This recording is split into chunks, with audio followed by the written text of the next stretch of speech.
event such that probability of A is non-zero.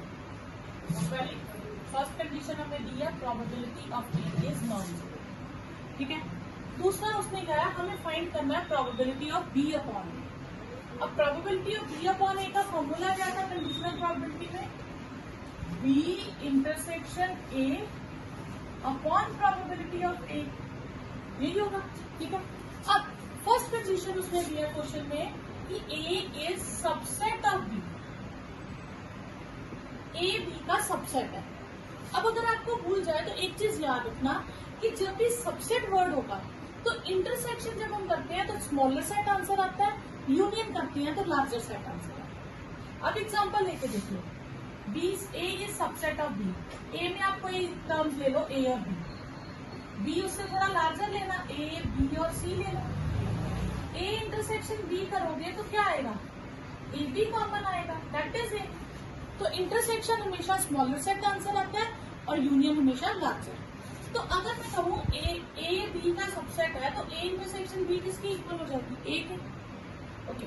तो probability of B upon A formula है probability of B intersection A upon probability of A.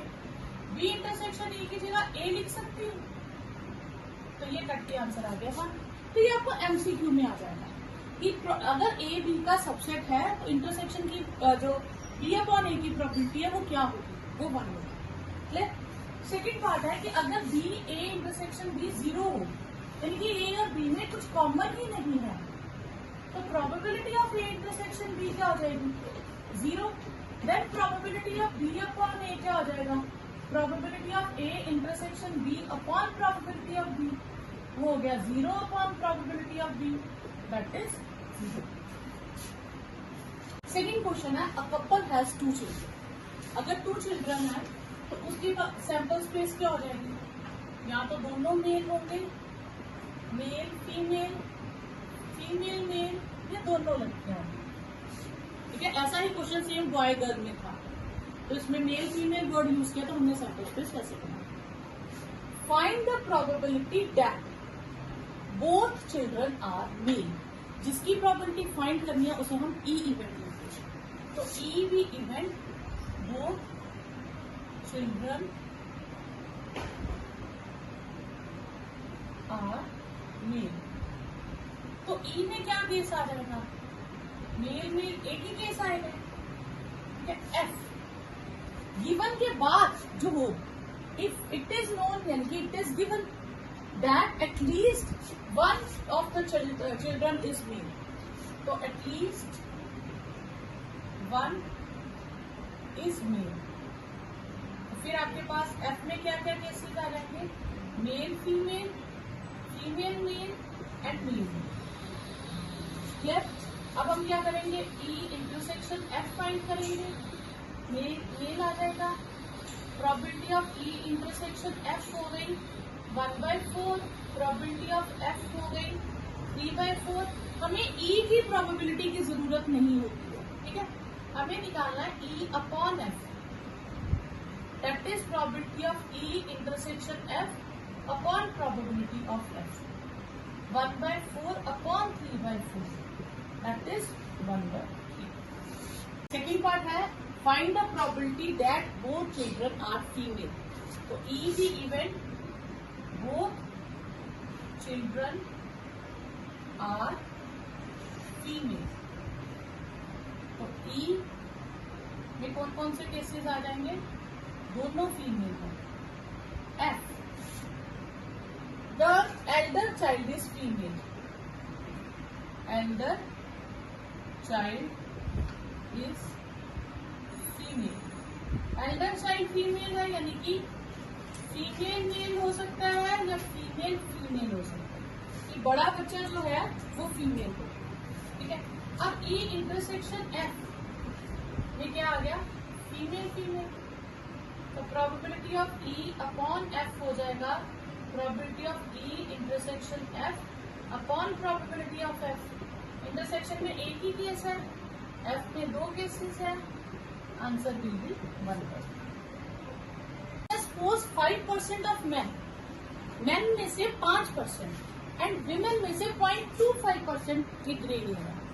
A grey hair person is selected, तो person कैसा लेना हमने, grey hair person हमने select किया, और probability कि वो मेल हो, ठीक है, और जो नंबर ऑफ जितने मेल्स हैं उतनी ही फीमेल्स हैं। तो ये कौन सी एक्सरसाइज का क्वेश्चन हुआ, ये हुआ आपके पास बेस थ्योरम का क्वेश्चन, जिसमें हमने मेल और फीमेल दो तरह की पार्टीशनिंग करते हैं, पूरे ग्रुप की, पूरी क्वेश्चन की, पूरे पार्ट की हम जब पार्टीशनिंग कर देते हैं 2, 3, 4, वो कौन से ग्रुप में आ जाता है, बेस थ्योरम, ठीक है। अब पूरे जितने भी पर्सन हैं उनमें से कुछ आधे मेल है और आधी फीमेल, ठीक है। तो let A be event for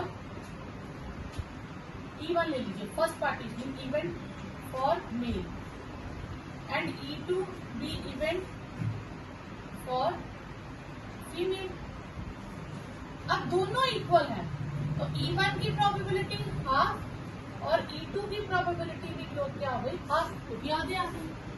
फिर उनमें से स्पेशल चीज क्या है, a grey haired person is selected, तो A be event for grey hair person.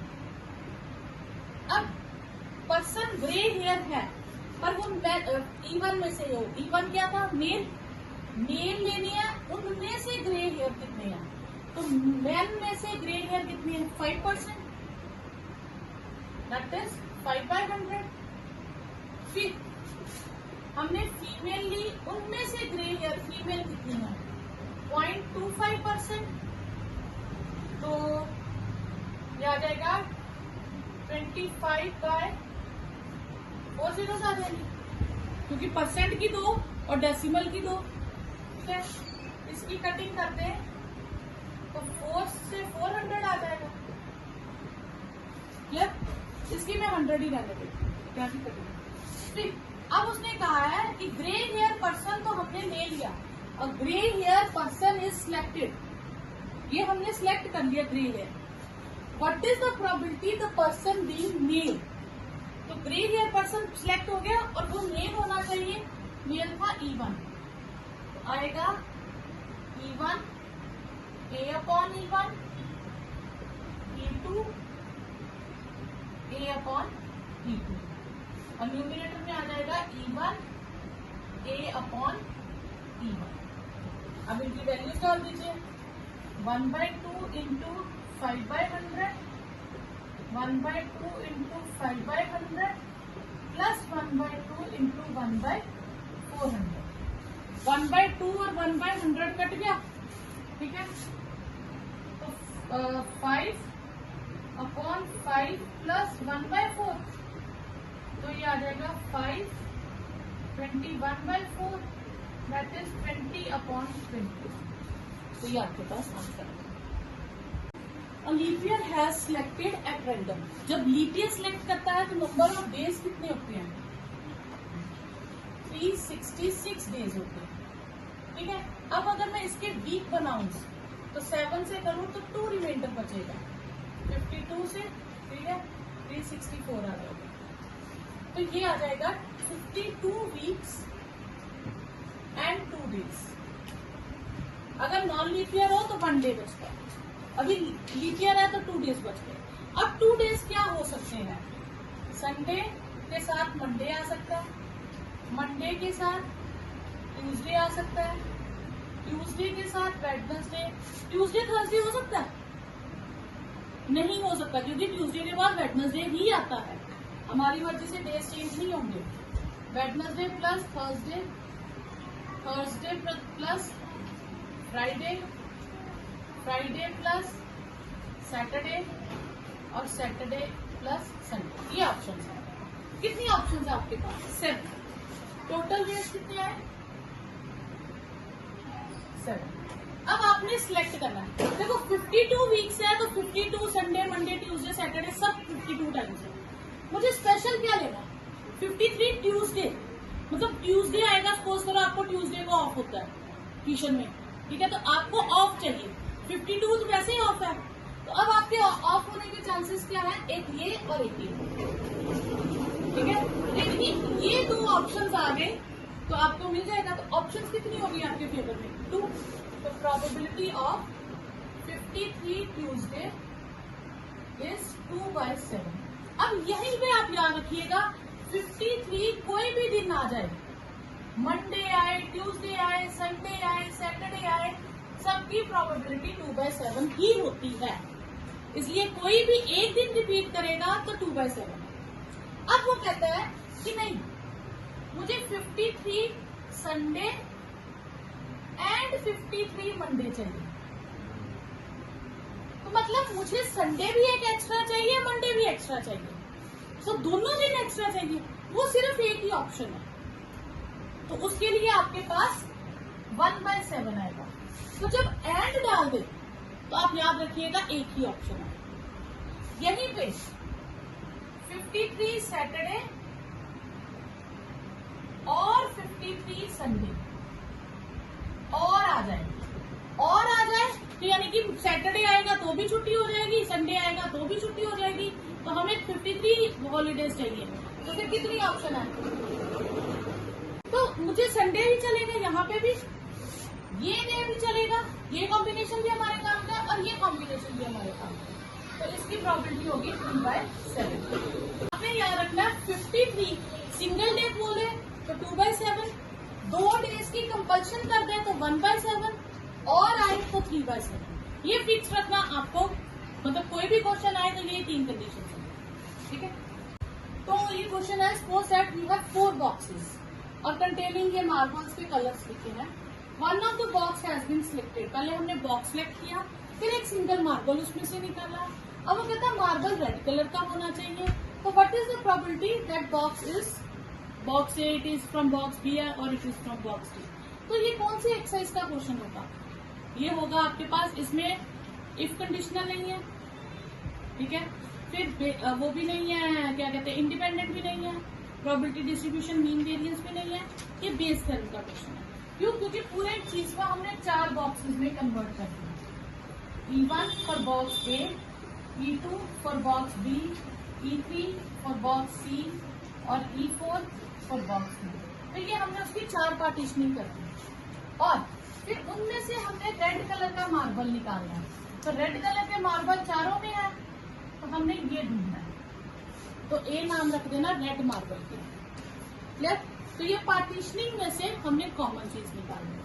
तो first case, let E1 event for selecting bag 1, E2 the event for selecting bag 2, bag A, bag B, E3 the event for selecting bag C and E4 the event for selecting bag D। पहले हमने 4 bag select किए, यानी कि E1 की probability 1/4, E2 की 1/4, E3 की 1/4 और E4 की 1/4। तो ये चारों बैग्स थे, चारों की 1/4 1/4। फिर हमने रेड मार्बल निकालना, तो let A be event for red marble. तो red marble from first bag, तो फर्स्ट बैग में रेड कितने हैं 1 और टोटल बैग ए में कितने हैं 10, तो 1/10। रेड फ्रॉम सेकंड में रेड कितने हैं 6 और टोटल है 10। थर्ड में रेड 8 और टोटल है 10 और फोर्थ में रेड 0 और टोटल है 10। तो ये आपके पास फिक्स आ गया स्टार्टिंग। फिर आया कि फर्स्ट पार्ट में वो पूछ रहा है कि it has been from box A. तो मार्बल तो हमने रेड ले लिया, फ्रॉम बॉक्स ए होना चाहिए। ए बॉक्स का नाम हमने क्या रखा है E1। अब हम ये लगा देंगे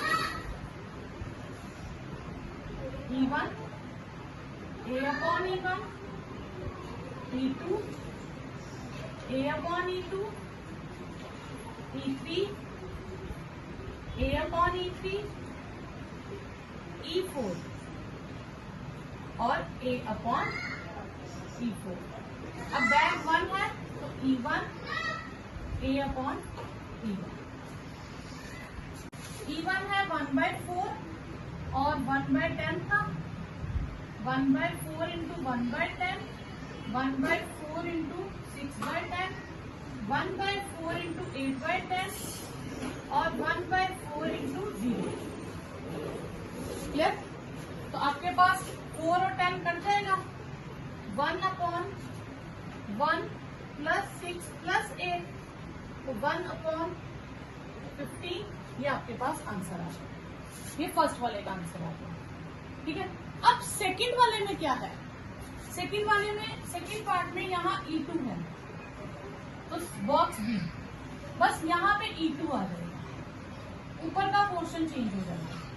ऊपर में यहाँ 6/10 आएगा, तो ऊपर आपके पास 6 आ जाएगा और ये 6/15 हो जाएगा। ठीक है, फिर बॉक्स कौन सा लिखा है? सी। तो थर्ड पार्ट में आपके पास यहाँ क्या आ जाएगा? E3 आ जाएगा, ये भी E3 हो जाएगा, ये भी E3 हो जाएगा। E3 में 8/10 आ जाएगा, ये 8 हो जाएगा और ये 8 हो जाएगा। अगर D कहाँ होता तो D वाले में तो प्रोबेबिलिटी क्या है? 0, तो न्यूमिनेटर 0 आ जाता। ठीक है, तो फिर 0। Next question is assume that the chances of patient being heart attack is 40%. किसी को हार्ट अटैक आने के चांसेस है, अभी हम डाटा में लेके चल रहे हैं 40%। ठीक है, it is assumed that a meditation और योगा कोर्स, अगर वो मेडिटेशन या योगा कोर्स करता है तो रिड्यूस हो जाते हैं अटैक बाय 30%, मतलब 30% कम हो जाते हैं, तो 70% चांस फिर भी रहता है हार्ट अटैक आने का। 30% कम हो जाते हैं तो इसका मतलब 70% चांस रहता है। और अगर कोई प्रिस्क्रिप्शन यूज करता है, कोई दवाई जो खाता है डॉक्टर की, उसकी 25% रिड्यूस हो जाती है हार्ट अटैक के चांसेस। अब 25% रिड्यूस हुए तो यानी कि 75% उन लोगों को अभी भी चांसेस होते हैं कि हार्ट अटैक आ सकता है। At a time one choose any one of 2 option with equal probability, यानी कि कोई भी इंसान दोनों में से एक ऑप्शन चूज करता है, या वो मेडिटेशन वाली साइड चला जाता है या डॉक्टर की प्रिस्क्रिप्शन पे चला जाता है। दोनों की इक्वल अपॉर्चुनिटीज है। अब इन दोनों की इक्वल अपॉर्चुनिटीज है, तो इन्हीं दोनों को हम क्या ले लेंगे? E1 एंड E2 ले लेंगे। तो let E1 be event person choose meditation and yoga, और E2 भी पर्सन चूज प्रिस्क्रिप्शन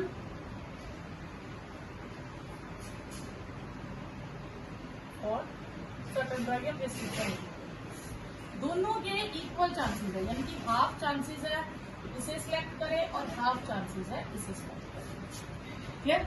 अब आगे, it is given that one of the 2 option patient ने सिलेक्ट कर ली, कोई भी एक सिलेक्ट कर ली, फिर भी उसे हार्ट अटैक होता है। अब ये कौन सा हुआ कि उसको प्रॉब्लम होती है? ये है कि मेडिटेशन वाली चॉइस लेने के बाद प्रॉब्लम 30% कम हो जाती है, तो 70% अभी भी है, यानी कि वो क्या आ गया? उसको प्रॉब्लम है। ठीक है, फिर find the probability that patient followed the yoga and meditation courses, यानी कि ये अब है कि पर्सन को हार्ट अटैक आया और उसने मेडिटेशन वाला रूल अपनाया था। ठीक है, उसने ये वाली ऑप्शन ली थी, फिर भी उसको हार्ट अटैक आया। तो let A the event person suffer a heart attack. यहाँ मैं गलत कर रही हूँ, यहाँ 75 आना अपॉन 100, तो 25 3 जा, 25 4 जा, 4 10 जा, तो 30/100 आ गया। क्लियर? अब पर्सन चूज किया जिसको हार्ट अटैक आ गया था, तो P ऑफ हार्ट अटैक आ गया है, ये फिक्स्ड है। और उसने मेडिटेशन एंड योगा चूज किया था, तो E1। तो बेस थ्योरम के according probability of E1, probability of A upon E1 plus probability of E2, probability of A upon E2, probability of E1, probability of A upon E1 1/2 इसकी आया 28/100, 1/2 28/100 plus 1/2 into 30/100, तो 28 plus 30 28/58 plus 14 to 9 14/29 ये answer आ गया। Each element of second order determinant is 0 और 1।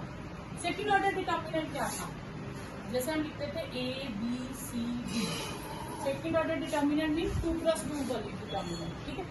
अब इसके जो elements है या तो 0 होंगे या 1 होंगे।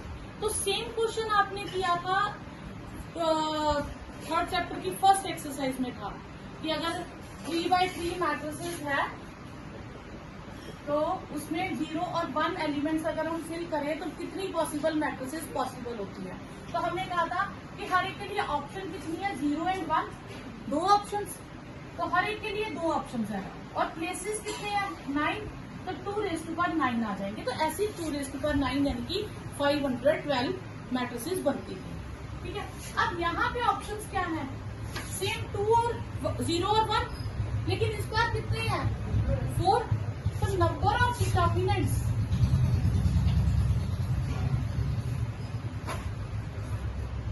विल बी 2⁴ 16 डिटर्मिनेंट्स बनेंगे, ठीक है। ए क्या हो सकता है, A B C D चारों 0 या 1 हो सकते हैं, ये हम ऐसे ही हिंट में लिख लेते हैं कि चारों या 0 होंगे या 1 होंगे, कुछ भी हो सकते हैं। तो ऐसे 16 डिटर्मिनेंट्स बनेंगे ऑप्शंस, ठीक है। अब उसने कहा उसमें वो पॉजिटिव होने चाहिए, ठीक है। तो पॉजिटिव होने चाहिए तो फिर हम कौन से लेंगे जिनका आंसर पॉजिटिव हो, सारे 0 ले लो 16 में से, इसका आंसर 0 हो गया। ये पॉजिटिव में काउंट नहीं होता, 0 नॉन पॉजिटिव में काउंट होता है ना नेगेटिव में, 0 नॉन नेगेटिव में काउंट होता है। तो ये निकल गया, ओके। अगर मैं यहाँ 1 लू कैंसल, इसका आंसर 0 ही आएगा ना। ये 1 ले लू, ये 1 ले लू, एक ये चलेगी, एक ये चलेगी, इसका आंसर कितना आएगा, 1। और कोई 1 1 0 1, इसका आंसर भी 1 आएगा। और कोई 1 1 0 1 1 1 0 1, या यहाँ दोनों जगह 0 आ जाएगा।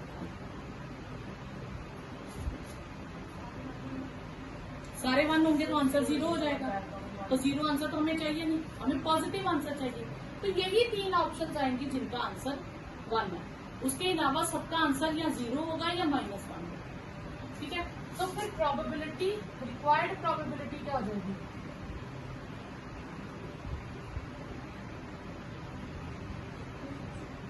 3/16, यानी कि यही 3 ऑप्शन है out of 16।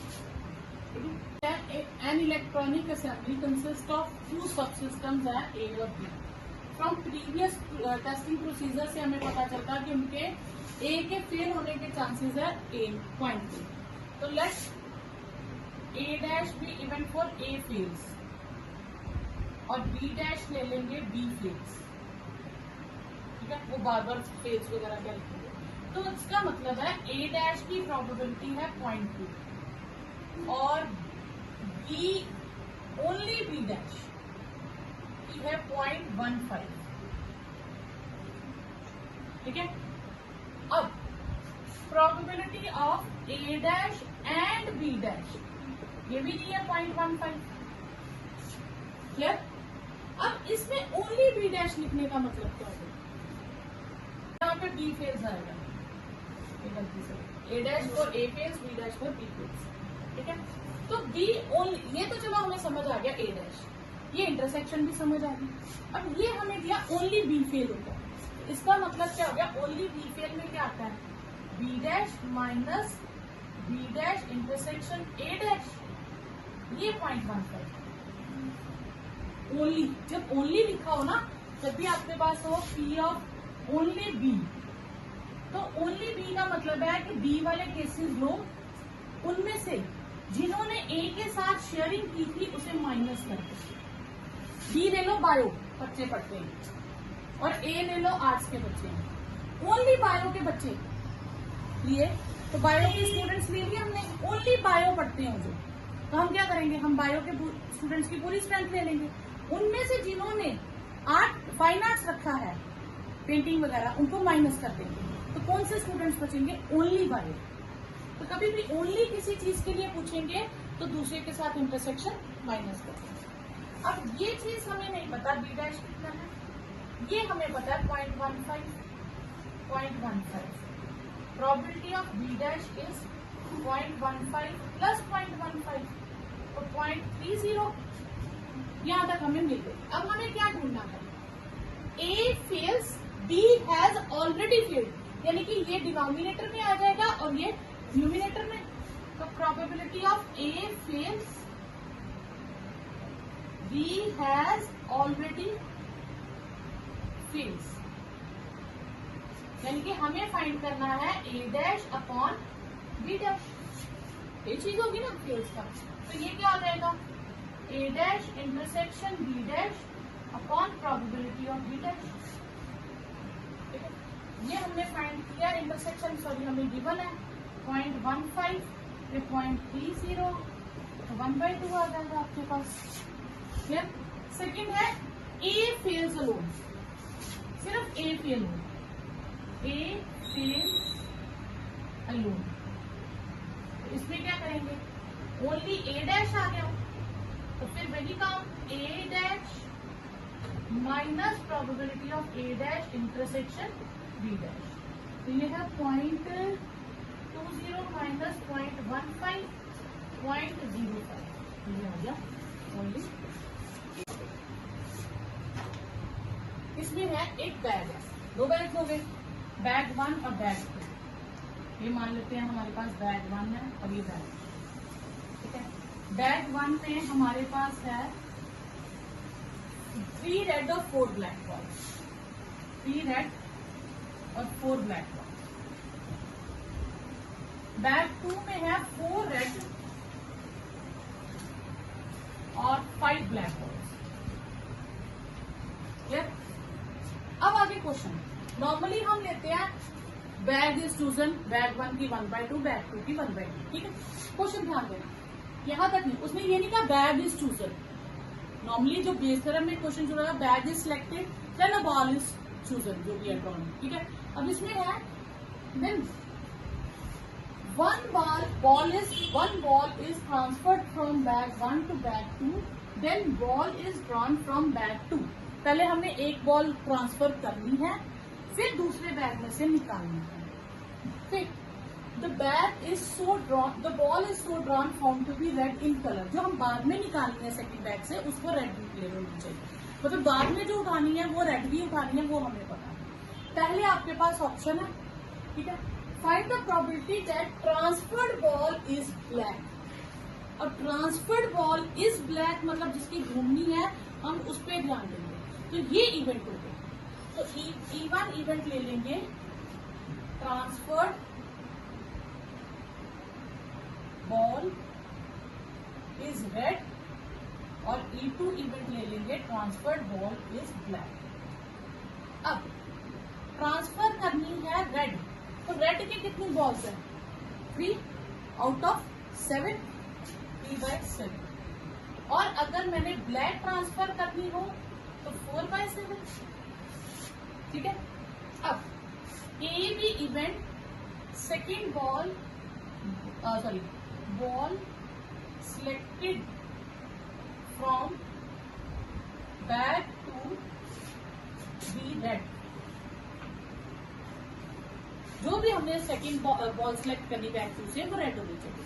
Okay, case 1 red मैंने सिलेक्ट की आफ्टर केस 1, यानी कि जब मैंने रेड ट्रांसफर की।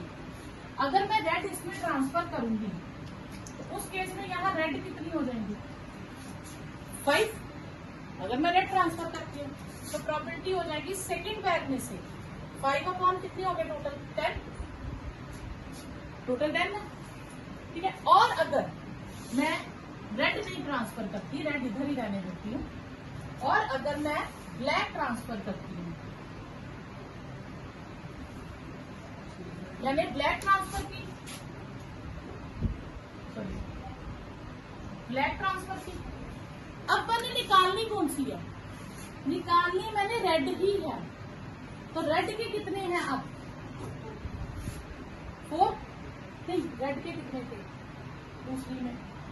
हाँ, 4 अपॉन कितना हो गया उसमें? 10, टोटल 10। क्लियर? अब रेड बॉल हमारे हाथ में है, और वो कहां से होनी चाहिए? जब मैंने ब्लैक बॉल ट्रांसफर की थी। तो ब्लैक बॉल ट्रांसफर करने वाला इवेंट कौन सा था? P2। तो रेड बॉल हमने उठाई है, और जब मैंने P2 इवेंट को किया था, तो फिर आगे आपके पास सेम वैसे E1 probability of A upon E1, E2 probability of A upon E2, और ये आएगा E2 probability of A upon E2। ठीक है? तो स्टार्टिंग आप ध्यान देंगे कि उन्होंने पहले क्या सिलेक्शन की ऑप्शन दिया है। अब बैग इज सिलेक्टेड हो तो फिर बैग सिलेक्ट करना, नहीं तो किसी बॉल के बारे में है तो बॉल के बारे में। तो ये आ जाएगा आपके पास E2 कितना?